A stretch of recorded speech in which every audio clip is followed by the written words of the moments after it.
Okay, I'm in the Excel, but of course, to make it easier to see, I actually zoom in. All right. Now, what I have here is a bunch of number, but I did not key this number in. Fine. So if I were to copy it again, you can see that it is generated. Right. Basically, it is a set of random number. And let me go into this, and you can see. Right. The RAND is actually the random. Right. Random basically means, well, I can generate some form of random number. Now, this part here is the lowest and the highest, which is bottom and top. Okay, so I'm actually generating random number from 1 to 6 to emulate a dice.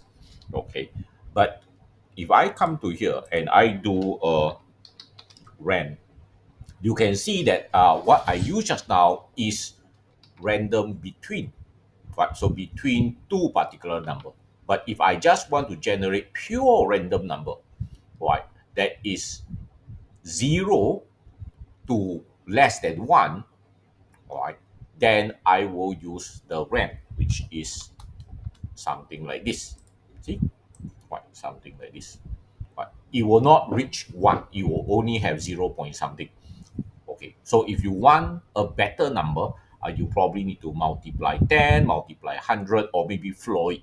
But if you need random number, don't key it manually, just use the function.